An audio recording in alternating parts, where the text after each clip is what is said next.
276명에게 소망을 선포한다라는 제목으로 말씀 증거하도록 하겠습니다.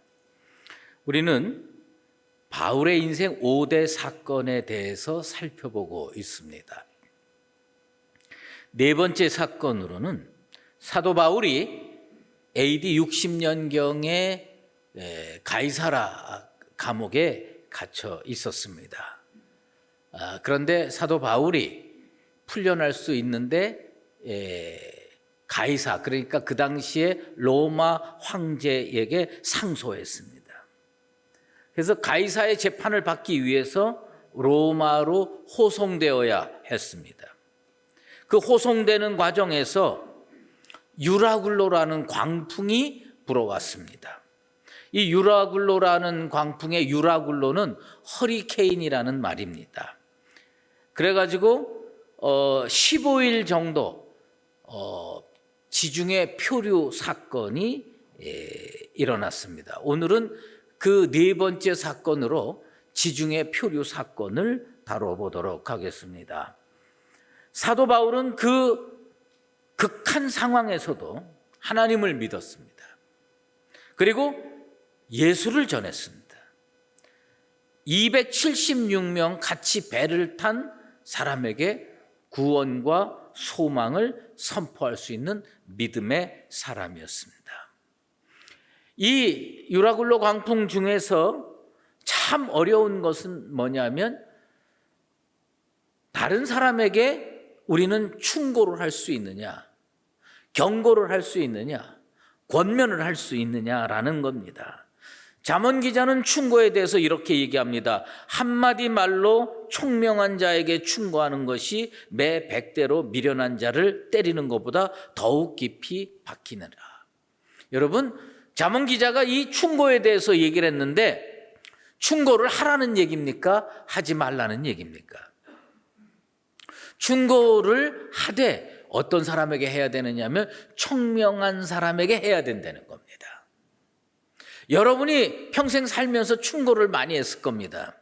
그런데 충고를 했는데 그 사람이 정말 그 충고를 은혜로 받아들이지 않았다면 그 사람은 미련한 사람이었을 가능성이 많습니다.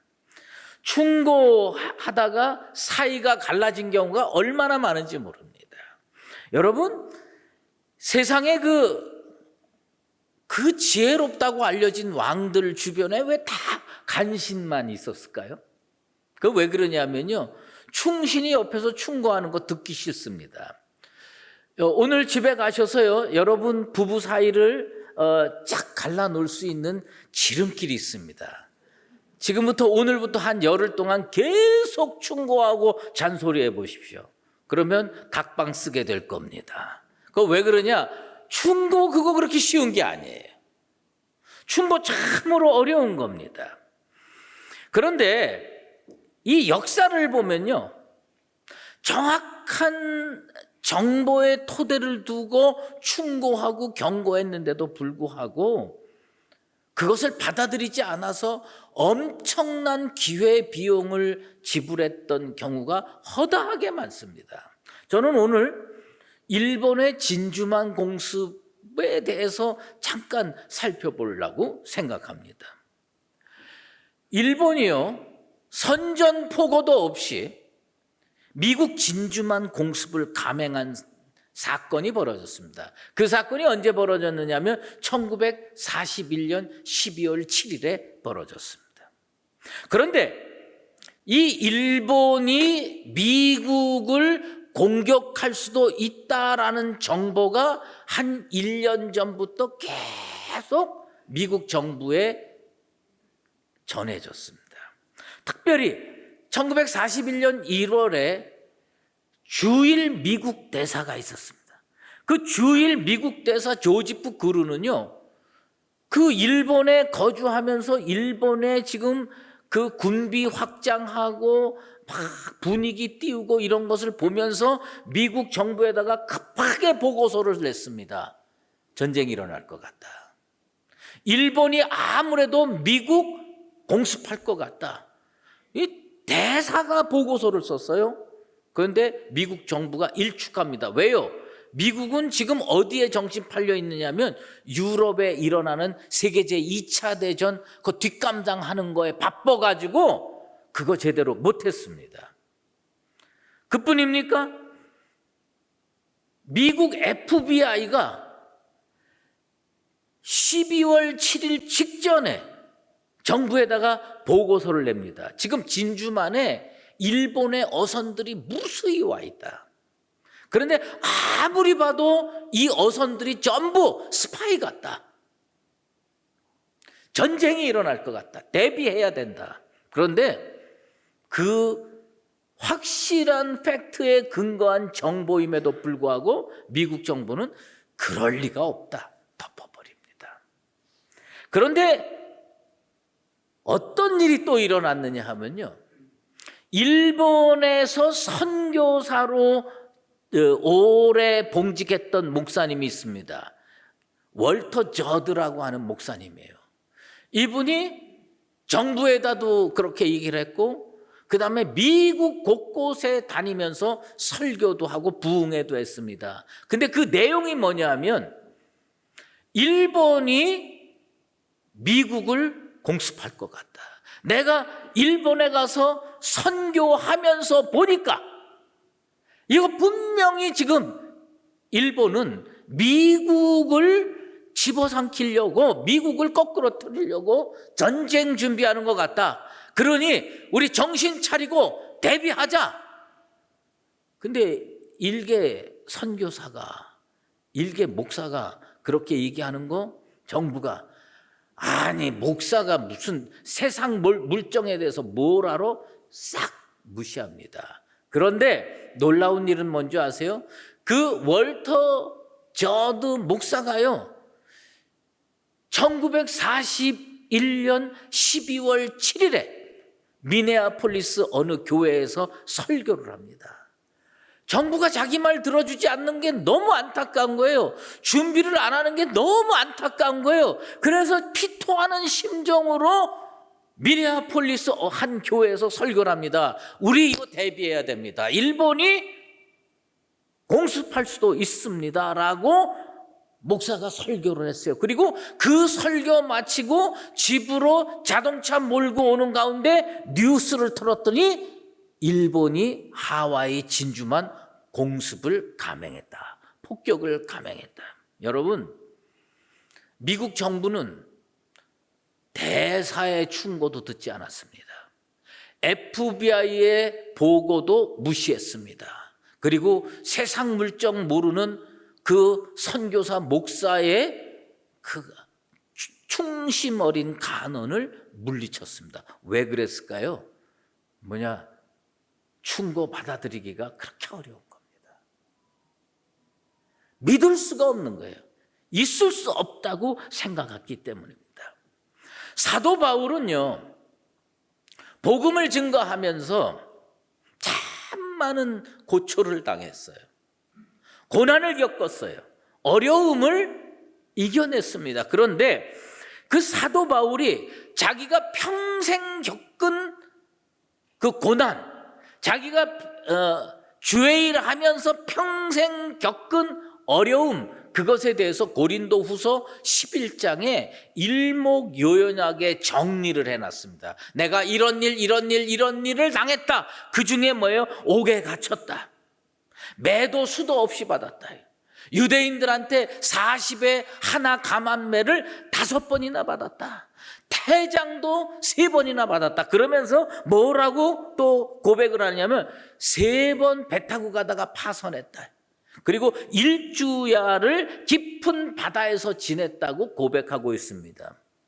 우리는요, 사도 바울의 이 고린도후서 11장의 이 고백이 사도 바울이 평생 복음 증거하면서 겪었던 고난의 내용의 거의 대부분이라고 생각을 합니다. 그런데 사도 바울이 고린도후서 11장에 고백했던 그 고백이 언제 이루어졌느냐? AD 56년에 이루어졌어요. AD 56년에 그 고린도후서를 쓰면서 내가 평생 복음 증거하면서 이런 일을 당했다. 그 중에 3번 바다에서 파선했다. 얘기합니다.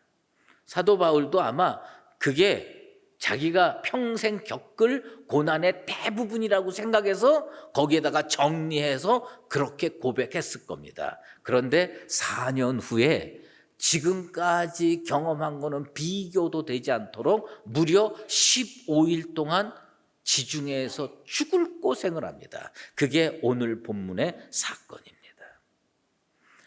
15일간의 지중해 표류 사건의 일은 어떻게 벌어졌느냐? 사도 바울을 로마로 데려가야 될 책임을 맡은 로마 군대의 백부장이 있었습니다. 율리오 백부장이라는 사람이 있었어요. 근데 이 율리오 백부장이 하나님의 종 사도 바울의 경고, 하나님의 종 사도 바울의 충고를요 아예 무시해버립니다. 목회자가 알면 뭘 알아? 세상 물정에 대해서 목회자가 알면 뭘 알아? 그리고 아주 싹 잘라버립니다. 그리고 이 율리오라고 하는 백부장은 누구의 말을 듣느냐 하면 자기가 타고 갈 배의 선장 말을 듣습니다. 어찌 보면요 맞는 선택일 수도 있어요. 왜요?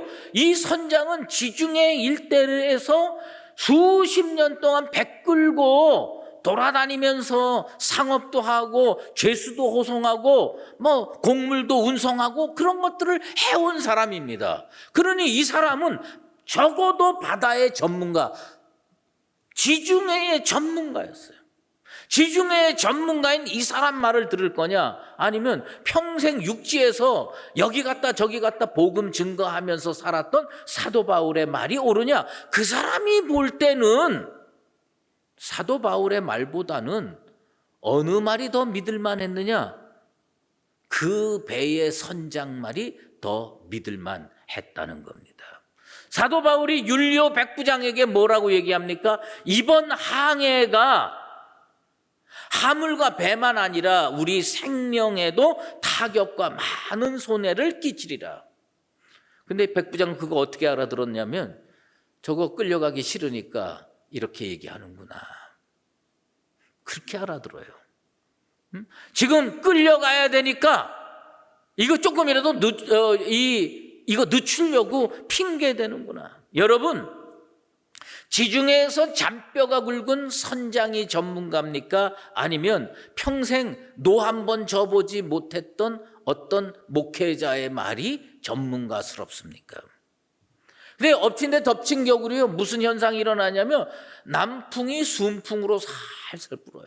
여러분 살다 보면요 가끔 그런 경우가 있어요.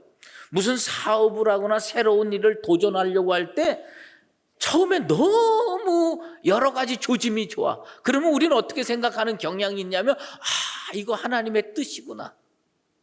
그리고 막 용기를 내서 시작을 하다가 조금 있다가 어려운 일 생기면 뭐냐면 이거 하나님의 뜻이 아니구나 하고 집어칩니다.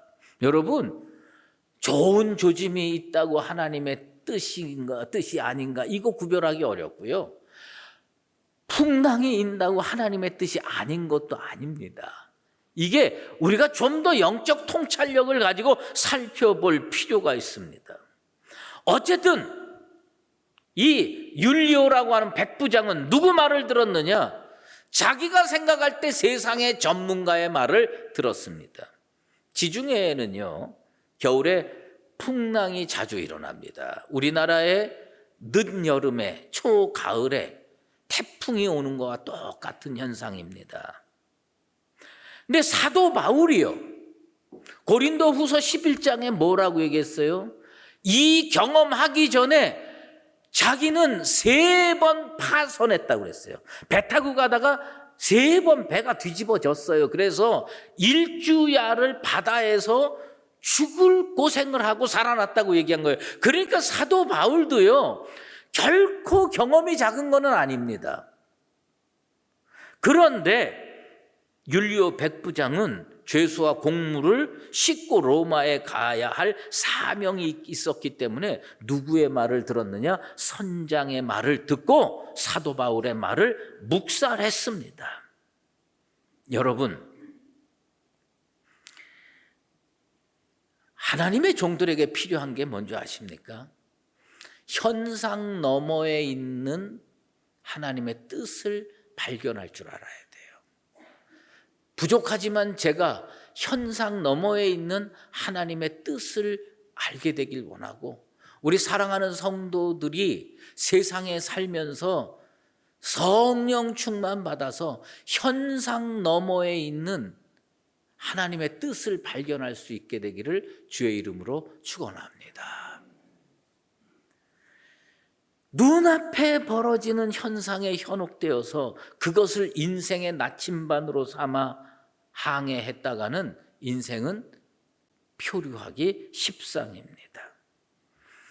그들의 확신이, 그 세상의 전문가들의 확신이 절망으로 바뀌는데 오랜 시간 걸리지 않았습니다. 얼마 안 되어라는 이 성경적 표현이 말해주듯이 거짓된 평화, 자기들의 미련한 확신의 토대를 둔 평안이 오래가지 않았습니다. 유라굴로 광풍이 크게 일어났기 때문입니다. 그들은요, 사흘째 되는 날 배 안에 있는 모든 기구를 긁어서 바다에 던져야 됐습니다. 왜? 무게를 줄여야 되는 거예요. 여러 날 동안 해도 못 봤어요. 별도 못 봤어요. 그런데 풍랑은 좀채로 줄어들지 않았습니다. 그래서 그들은 어떤 상태에 놓여지게 되었느냐? 구원의 여망마저 없어졌더라. 성경이 기록하고 있습니다. 구원의 여망마저 없어졌더라. 그 부분에 대해서 킹 제임스 버전이 이렇게 번역하고 있습니다. All hope was then taken away. 그게 뭐냐? 모든 희망이 멀리 사라졌다는 거예요.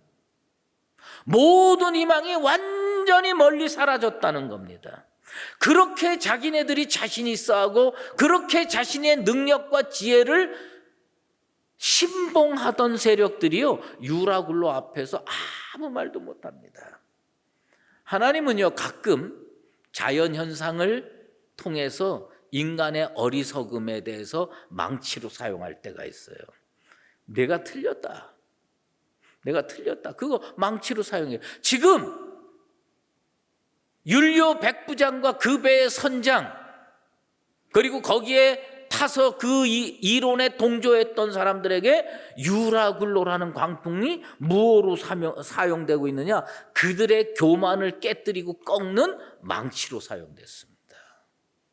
여러분, 하나님 앞에 늘 우리가 겸손하게 살아야 되는 이유는 뭐냐면, 우리가 정말 허약한 그 지식과 능력과 경험의 토대 위에서 붙들고 있는 것들에 대해서 하나님께서 유라굴로와 같은 광풍을 통해서 망치로 사용하시면요, 우리는 여지없이 실패하고 맙니다.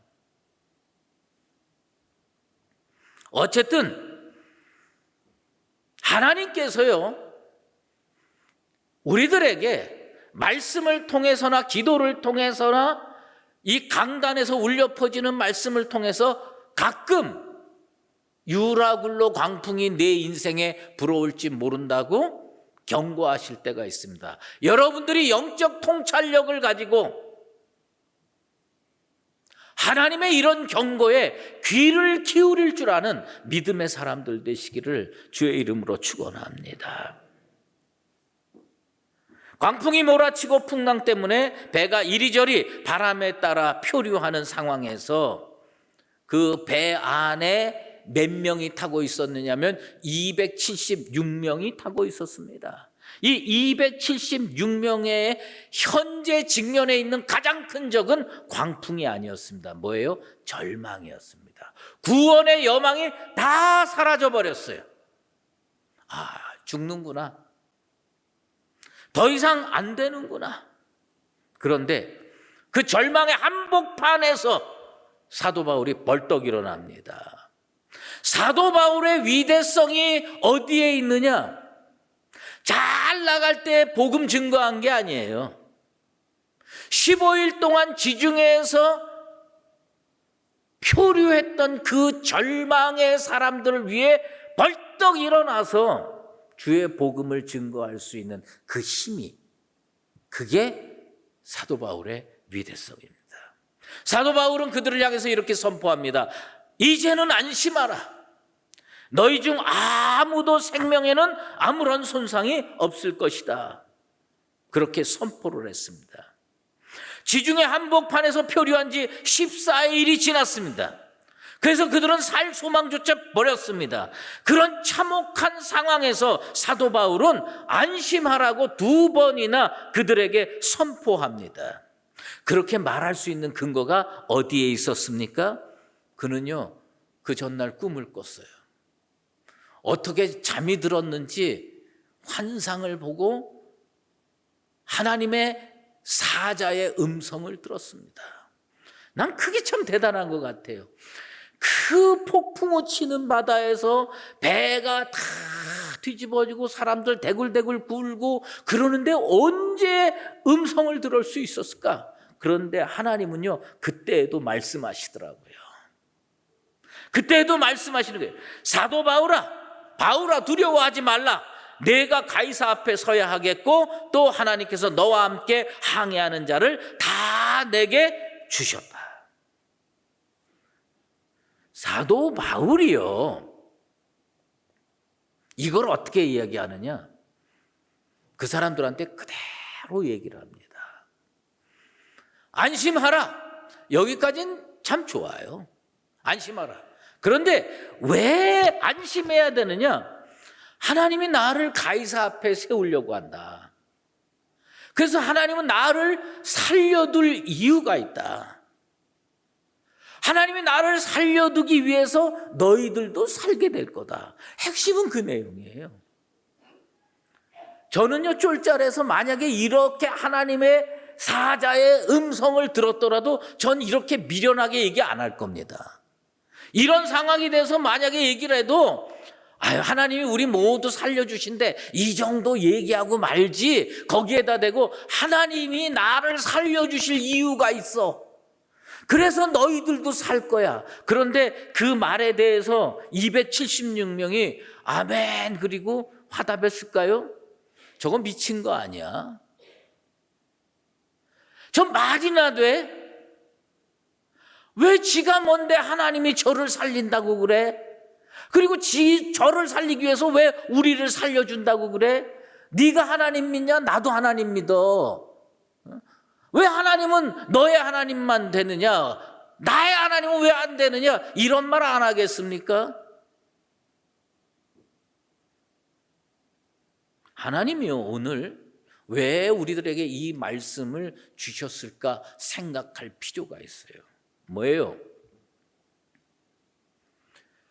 너는 사도 바울과 같은 절망적인 상황에서 하나님을 믿지 않는 사람들 앞에서 내 음성을 듣고 그들에게 가감없이 선포할 수 있느냐? 질문하고 계십니다. 너는 세상에 나가서 하나님의 복음이 이거다, 예수님의 복음이 이거다, 하나님의 말씀이 이거다, 나를 살리기 위해서 너도 살게 됐다라고 말할 수 있느냐? 하나님이 내게 그 말씀했으면 그 말씀 가감없이 세상에 증거할 수 있느냐? 그걸 하나님 오늘 우리에게 질문하고 계십니다. 이건 누가 가능한 줄 아세요? 정말 하나님 믿는 사람만이 가능한 거예요. 왜 우리가 세상에 나가서 안 믿는 사람들한테 복음 전하기가 꺼려질까요? 왜요? 우리들 나 혼자 예수 믿는 거는 어려운 일 없어요. 그런데 이 예수 믿는 믿음을 세상에 들고 나가서 안 믿는 사람들에게 하나님이 내게 말씀해 주셨는데 날 살리기 위해서 너도 살린대. 그러니 너 예수 믿어라. 넌 죄인이야. 너 예수 믿어라. 그거 할 수 있겠냐? 그런데 25절에 사도 바울의 위대한 고백이 나옵니다. 나는 우리 수의제일교회 모든 성도들이 이 고백을 마음판에 새기고 세상에 나가서 이렇게 말할 수 있게 되기를 바랍니다. 2번째 안심하라라고 선포하는데 뭐라고 선포하느냐? 안심하라. 나는 내게 말씀하신 그대로 되리라고 하나님을 믿노라. 사도 바울이 276명에게 절망에 빠져 있는 지중해에서 14일 동안 죽을 고생을 하고 구원의 여망을 다 던져버린 그 사람들 앞에 우뚝 서서 뭐라고 얘기했느냐? 하나님이 내게 이렇게 말씀하셨어. 나는 이걸 믿어. 그러니 너희는 구원을 받을 거야. 그거를 선포했습니다. 여러분, 이거 어렵습니다. 몇 년 전에 노회원 수련회로 울릉도를 다녀온 적이 있어요. 한 100여 명 목사님들과 장로님들, 노회원들 해가지고 울릉도에 배 타고 갔다가 독도까지 구경하고 왔습니다. 그런데 원래 우리 여정이 몇 박 며칠이었냐면 3박 4일이었습니다. 3박 4일 여정이었는데 사흘째 되던 날 갑자기 그런 소식이 전해집니다. 지금 풍랑이 일기 직전에, 일기예보에 의하면 지금 풍랑이 일기 직전인데 지금 저 울릉도 그 항구에 그 배가 하나 남아 있는데 자리가 50석이 빈다요. 50석이 비니까 지금 저 배를 타고 나가면 무사히 육지로 갈 수 있고 다음에는 보장하기가 어렵다. 난리가 났습니다. 목사 장로들 100명이서요 난리가 났는데 원래 3박 4일인데 지금 2박 3일째 지나가고 있지 않습니까? 근데 갑자기 수도 없는 목사님들, 수도 없는 장로님들이 뭐라고 얘기를 하냐면 자기 교회에 급한 일이 있다는 겁니다. 다 3박 4일 보내기로 약속하고 온 거 아닙니까? 그러니까 교회 일 내가 볼 땐 다 정리하고 왔는데 갑자기 2박 3일째 무슨 교회 일이 그렇게 급해가지고 교회에 가야 된다. 장로님들 뭐 사업하던 거 왔는데 갑자기 가야 된다는 거예요. 그러면서 50명 저주마다 50명 안에 들으려고 6.25 때 날린 난리도 아니야. 진짜 어마어마하게 아수라장이 됐어요. 근데 결국 누가 나갔느냐? 힘 있는 사람, 똑똑한 사람, 잘난 사람들 50명이 다 나갔습니다. 저는 나갔을 것 같아요? 못 나갔을 것 같아요? 전 못 나갔습니다. 저는 약간 덜 떨어져 가지고 못 나갔어요. 죄송합니다만 세상 용어를 써서 죄송합니다만 나는 왜 그렇게 평생 호구로 살았는지 몰라. 아니 그럴 때 좀 똑똑하게 나도 교회에 급한 일이 있는데 나 빨리 나가야 된다 그러고 나가면 얼마나 좋을까. 근데 그건 못 나갔어요. 그리고 나중에 보니까 진짜 미자리 교회 힘없는 목사님들, 그 다음에 조그만 교회 장로님들 뭐 이런 분들만 올망졸망 남았습니다. 그들이요 그 배를 못 탄 거에 대해서 너무너무 절망하는 거예요. 그런 사람들 앞에서 괜찮습니다. 우리 내일이나 모레 길 열리면 우리 나갑시다. 그렇게 선포하기가 그렇게 어렵습니다. 근데 내가 남을 수밖에 없었던 이유가 한 가지가 있어요. 그건 뭐냐면 그 다음에 내가 노회장 될 거거든. 그러니까 이 남은 사람들을 내가 추스려야 됐어요. 그래서 저는 못 나갔습니다. 못 나가고 그분들하고 했는데 그 다음날 새벽에 갑자기 또 소식이 전달이 되는 거예요. 그게 뭐냐? 지금 배 못하면 언제 나갈지 모릅니다. 그런데 지금 이 배가 무척 위험할 수도 있습니다. 그러니까 빨리 타서 어쨌든 나갑시다. 그 배를 탔어요. 배를 탔는데 페리오예요. 난 몇천 톤인지 몇만 톤인지는 모르겠어요. 엄청나게 큰 배를 탔습니다. 그런데 그때 제가 그 바다에서 경험한 게 뭔지 아세요? 이게 이려 편주로구나. 나는 어마어마하게 큰 배를 탔다고 생각했는데 바다에서 풍랑이 있는 한가운데 지나가는데 이게요, 파도가 위로 올라가면요, 배가 꼭대기로 쫙 올라가는데 온 세상이 다 보여. 그러다가 이 배가요 쫙 저 밑으로 내려가면요, 그 출애굽기 장면이 생각이 나요. 좌우에 물벽이 쫙 있고요, 그 속에 배가 쭉 지나가고 있는 거예요.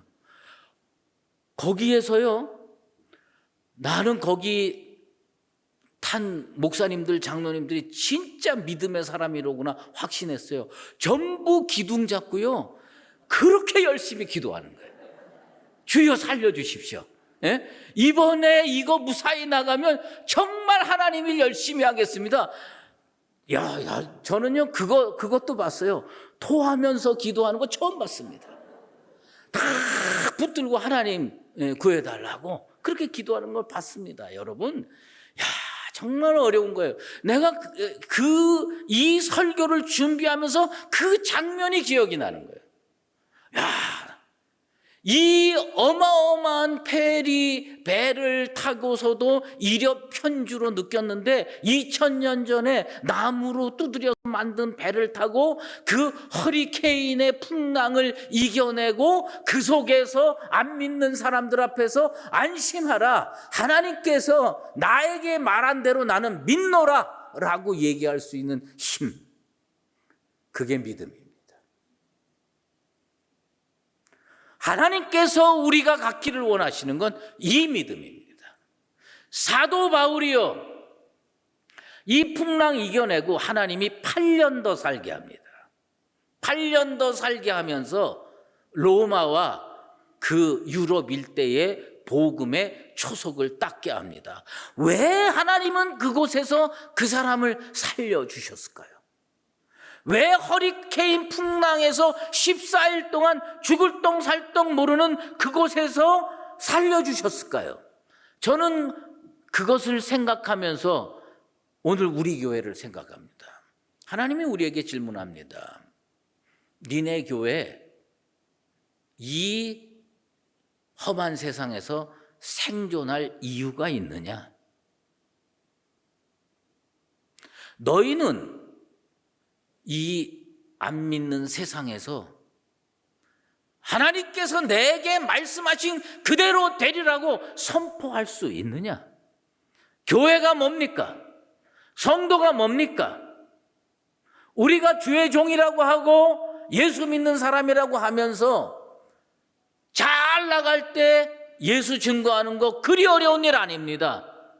그러나 절망 가운데 빠져 있는 사람들 앞에서 우뚝 서서 나는 하나님을 믿노라, 하나님께서 너를 구원해 주실 것이다, 이렇게 선포할 수 있는 힘, 그게 믿음입니다. 사도 바울을 8년 더 살려주신 이유는 뭐냐? 그는 사명인이었기 때문입니다. 무슨 사명이었느냐? 믿음의 사명인이었기 때문입니다. 찬송가 357장에 우리 잘 아는 찬송가 있죠.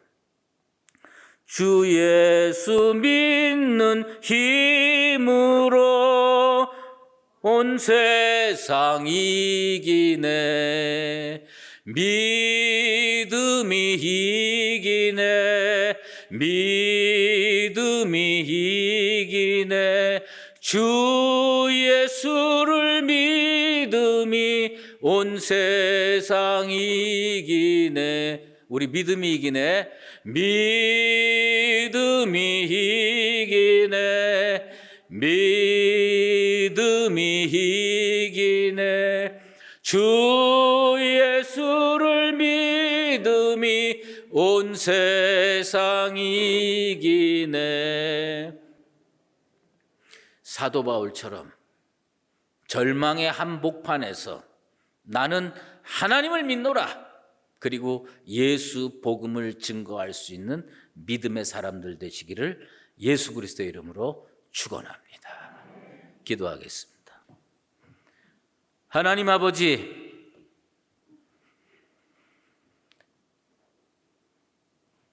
15일 동안 지중해 허리케인 속에서 죽을 똥 살 똥 못하고 구원의 여망마저 던져버린 절망의 사람들 가운데 사도 바울은 우뚝 서서 안심하라. 하나님께서 나를 살리시기 위해서 너희들도 살릴 것이다.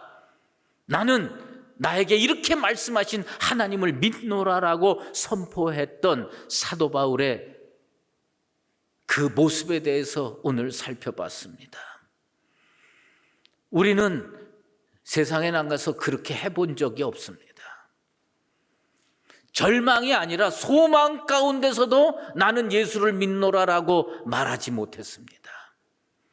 주님, 우리에게 이 믿음 허락하여 주시옵소서. 사도 바울 그 믿음의 고백을 한 후에 하나님은 8년 더 살게 하면서 온 유럽에 복음 전할 기초를 닦게 했습니다.